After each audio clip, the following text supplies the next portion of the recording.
vai começar agora, né? Por que está como número 9 aqui a nossa apresentação? Porque a gente já fez 8 encontros anteriores, tá? Dentro dessa proposta Dançando Xing, só que os nossos 8 encontros anteriores foram uma introdução, né, ao Xing, onde a gente viu a linguagem básica do Xing que se faz através desses desenhinhos aqui que a gente chama de trigramas. Tá? Agora a gente vai entender melhor.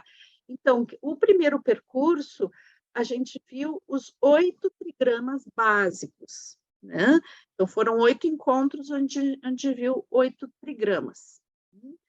E agora a gente vai começar a ver a união desses quadradinhos, dessas linhas, né? Que vão formar 64 hexagramas. Por que hexagramas? Porque são, na realidade, 6 linhas dessas. Cada uma desses conjuntos de linhas, eles têm um significado. Né? Então, para isso, a gente tem que entender que a gente está trabalhando sobre uma tradição, né? Uma tradição que não é ocidental, né? Ela não obedece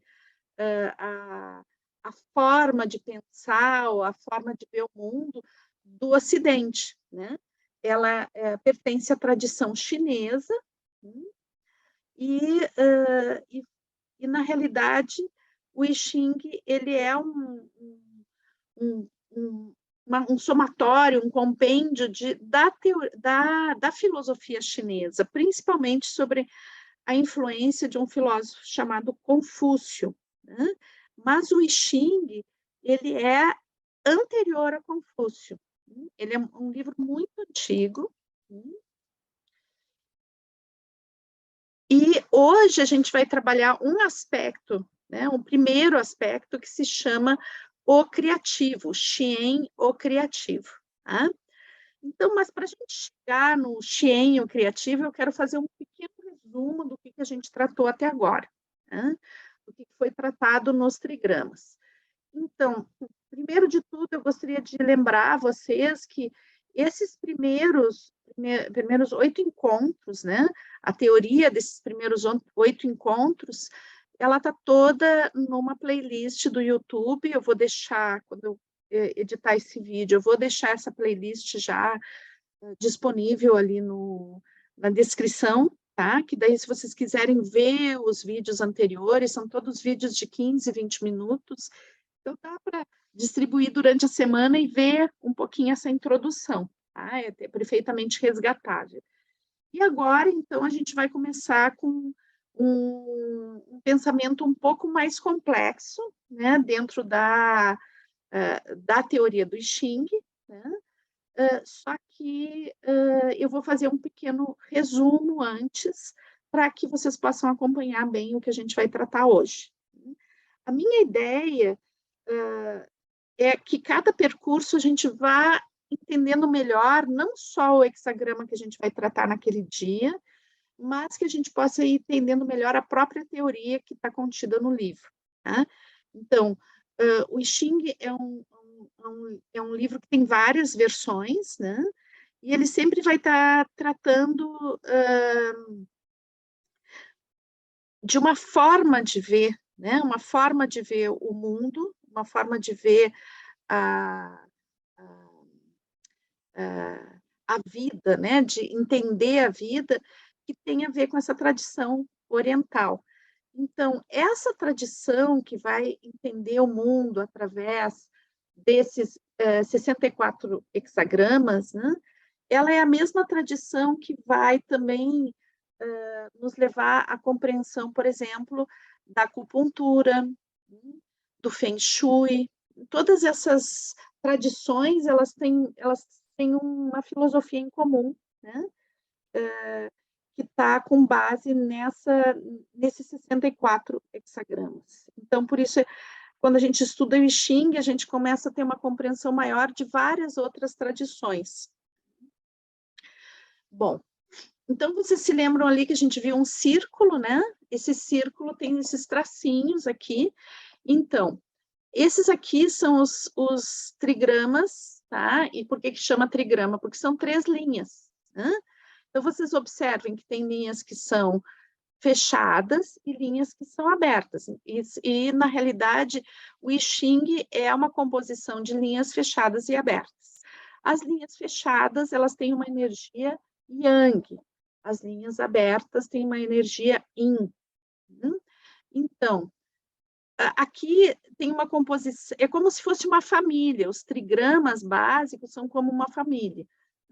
Então, quando todas as linhas são fechadas, a gente tem o pai. Quando todas as linhas estão abertas, a gente tem a mãe.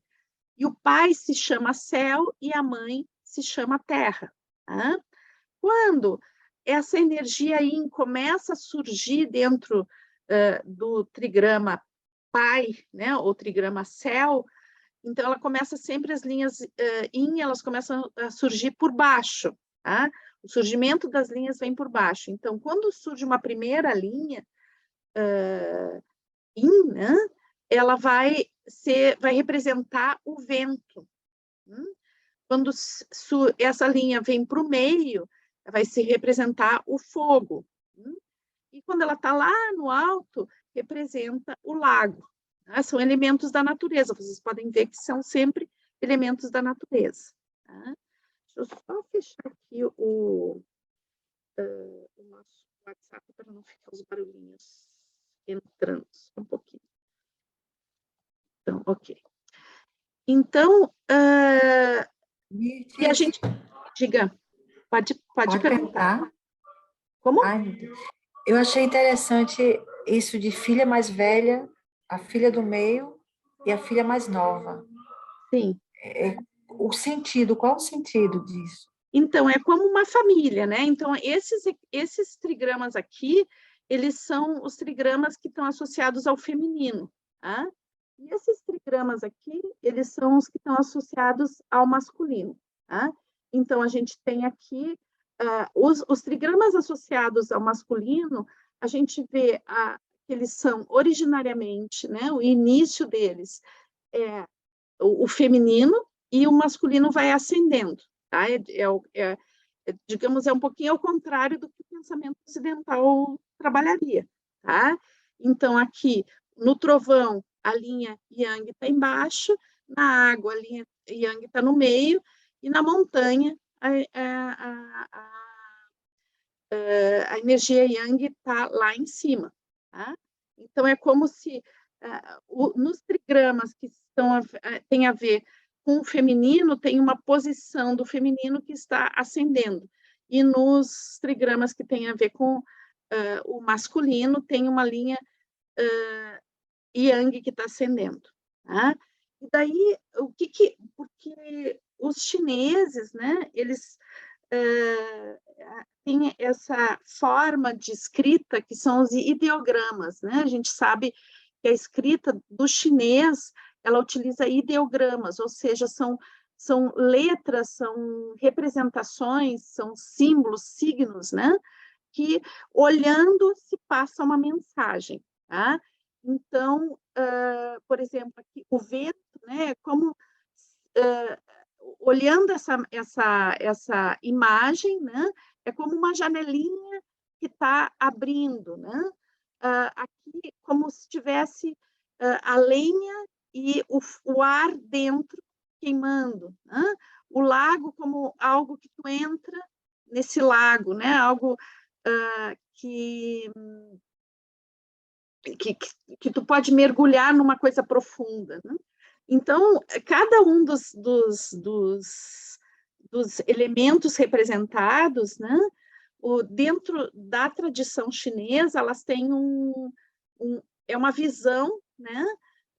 Que simplesmente olhando aquele trigrama, os chineses conseguiam visualizar a mensagem que existia dentro do trigrama. Por exemplo, o que fica mais fácil de ver, eu consigo visualizar bem, tá? Que eu não consigo visualizar super bem todos, mas o que eu consigo visualizar super bem é a montanha, né? Que tem bem claro a estrutura da montanha, o feminino, né? Que tem a terra, que tem essa abertura, né?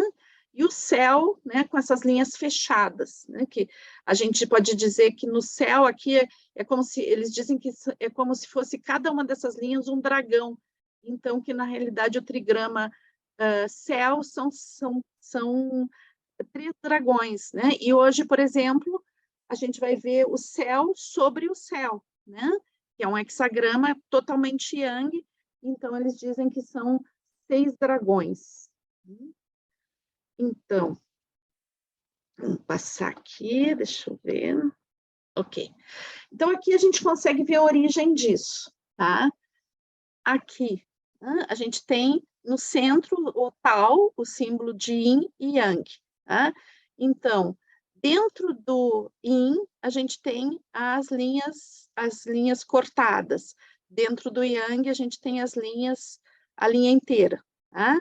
Então, a composição dessas 2 linhas, yin e yang, vão dar 4 digramas, tá? Então, um que é totalmente aberto, um que é totalmente fechado, um que a abertura está em cima, outro que a abertura está embaixo. Né? Daí, só que cada um desses bigramas pode também ser um trigrama, se a gente tiver 3 linhas, né? Que foi o que a gente estudou. A gente estudou no primeiro percurso essa composição aqui, né? De 3. Por que uma composição de 3? Porque essa composição de 3, ela já representa uma coisa de mudança, de transformação, tá? Porque o I Ching, ele é um livro sobre as mutações da vida, sobre como a vida muda, né? Com os movimentos da vida. Então, o número 3, ele tem esse movimento, né? Enquanto o número 2, ele não tem tanto movimento, e o número 1 muito menos, né? O número 3, ele já começa com movimento. Agora, o que a gente vai estudar agora é todos esses aqui fora, tá? Que é uma composição da mensagem que vem em cada um desses trigramas, tá? Um vai ficar em cima do outro, tá? Então, por exemplo, hoje a gente vai ver esse trigrama, que é o céu, com outro céu em cima. Então, na realidade, são dois céus, né? Céu mais céu, o que significa isso? Então, os chineses olhavam essa representação, que eles chamavam Qian, céu, né? E eles tinham um significado para isso. Só que o que acontece? Quando o céu, né, está completamente céu, começa a surgir, então, uma linha abaixo, né? Então, por exemplo, a gente vai ter um hexagrama, que agora não me lembro o nome, onde a gente vai ter essa linha surgindo, né? E daí, e vai aos pouquinhos entrando dentro desse céu, né? E então, é como que a sobreposição da mensagem de um com o outro vai trazer uma nova mensagem. Então, são 64 mensagens. Por isso que a gente pode usar, entender o Xing como um oráculo. Mas ele não é apenas um oráculo, ele é um livro de filosofia, na realidade. Né? Então, a gente vai também entender o funcionamento dele como oráculo aos pouquinhos, né? E vai poder, inclusive, utilizá-lo como oráculo, se quiser, né? Mas o que a gente vai buscar nos nossos encontros é compreender mais profundamente essa tradição. Então, vamos seguindo. Então, eu quero trazer um pouquinho da história de como é que surgiu a questão do I Ching, né? Para a gente poder ir introduzindo um pouquinho essa questão, né? Porque a gente não viu isso da história dos nossos primeiros encontros. Então, o I Ching é uma tradição muito antiga, né? Pertence à dinastia Shou, né? Então, que vai essa dinastia durou de 1150 a.C. a 249 a.C. Né? No início, logo no início, não existia texto. Tá? Os textos vieram depois. Se diz algumas teorias, alguns estudiosos, que que dizem que foi a partir de Confúcio, que a data de Confúcio é mais ou menos 600, 500 antes de Cristo, que a partir daí começou os textos. Mas isso não é algo completamente comprovado, tá? Aos pouquinhos se sentiu a necessidade de traduzir aquelas mensagens em texto, mas inicialmente era um livro só com as imagens, né? Só com as imagens, que era usado como oráculo ou como inspiração para o pensamento. Daí isso vem, esse livro escrito é traduzido por esse cara, o James Legge, né? E daí esse cara vai chamar, né? Vai dar o nome de trigrama e hexagrama, tá? Porque antes tudo era, para os chineses, era entendido como ko, que significa signo. Então, eram signos que eles olhavam e sabiam traduzir, né? Como os ideogramas. Então, era uma série de ideogramas que, se olhando, né, para um ocidental, é muito difícil a gente olhar e traduzir aquela mensagem, mas dentro da cultura chinesa se olhava e se sabia o que queria dizer, né? Bom, então, a gente diz que o I Ching, né, é o livro das mutações. E daí, o ideograma que representava o I Ching, ele tinha esse desenho aqui, um I, né, uma espécie de I. Tá? E daí, diz que esse ideograma, né, eu vou pedir que quem me fez a pergunta feche o áudio, tá? Que ficou aberto, senão a gente ouve todos os barulhinhos. Então,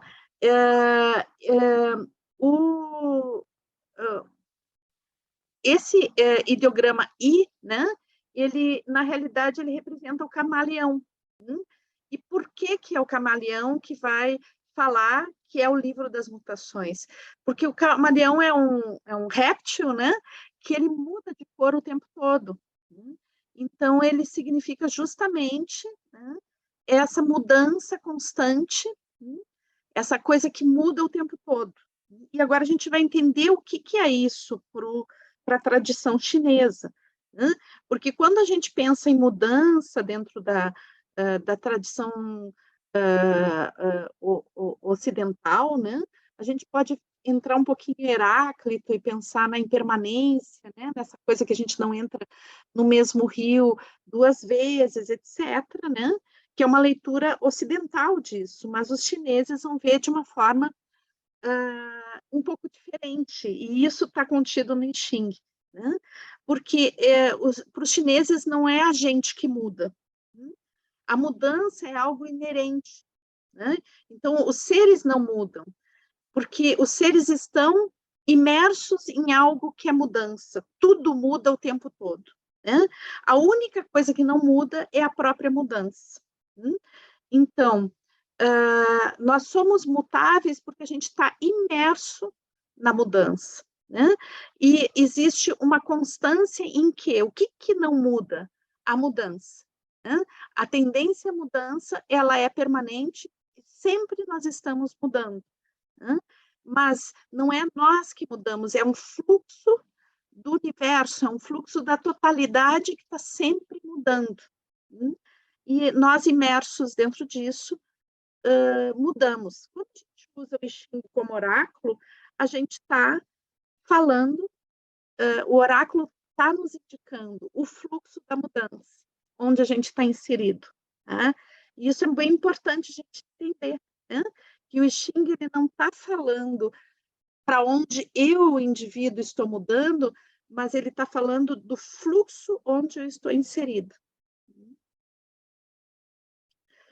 Então, essas mudanças, elas estão dentro de um fluxo de oscilações espontâneas. E essas oscilações espontâneas, elas são oscilações muito simples, porque elas são o fluir da natureza, né? Como a passagem das estações.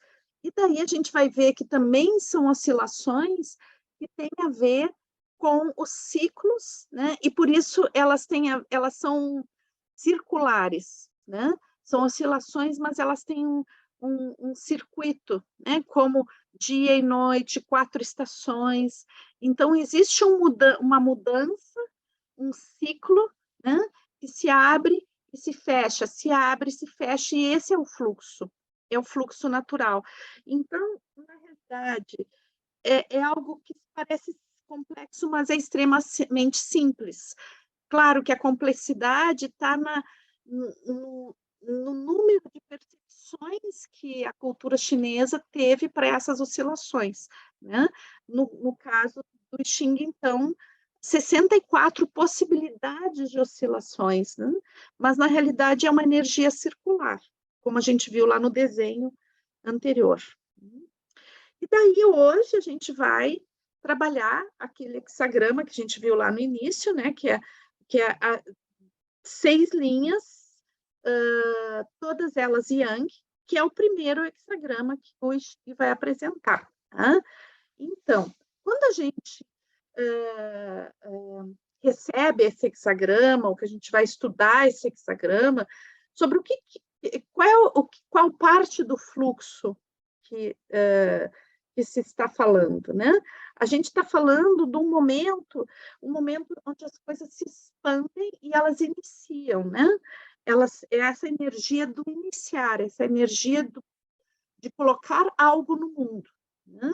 Então, a energia, né, esse hexagrama, se chama o criativo porque ele é a energia na forma primordial, né? Então, é uma energia luminosa, forte, ativa e espiritual. Representa o céu, né? Então, é o céu sobre o céu, então é a totalidade, né? E essa totalidade, como é a totalidade, ela não é determinada pelo espaço, né? É o céu em movimento. E o céu em movimento é a alternância do dia e da noite. E essa alternância do dia e da noite, ela tem uma dimensão, essa dimensão se chama tempo. Então, esse hexagrama vai falar do poder do tempo, do persistir no tempo, da duração. Então, é uma ação no universo, e é uma ação também no mundo humano. É algo que acontece, que é palpável. É uma ação que tem a ver com uma hierofania, com uma manifestação da divindade. Mas também é a ação do líder, né? Do líder, daquele que inspira, que desperta a natureza humana mais elevada. E aqui tem essa noção que os chineses têm do líder, né? O líder é alguém que é preparado para ser líder, né? Não é uma questão egóica vista pelos chineses, né? O líder é alguém que tem lucidez, que tem firmeza, tem força, né? É capaz de moderação, ele é capaz de inspirar os outros, ele está a serviço da sua comunidade, ele usa a sua sabedoria para inspirar a sua comunidade e para liderar essa comunidade. Então, não é um líder que está fazendo coisas para si, né, em benefício próprio. Ele está inspirando e levando a totalidade do seu povo para algo de paz, de harmonia, né? A visão desse líder é essa. Tá? E quando a gente trabalha o criativo, né? Esse hexagrama, a gente está trabalhando, então, essa dimensão da duração, né? Isso se traduz por perseverança, essa dimensão da sabedoria se traduz por lucidez, né? E esse hexagrama é o hexagrama que nos ajuda a dar forma do que está no mundo das ideias, né? E a capacidade de concretizar aquilo que está no mundo das ideias.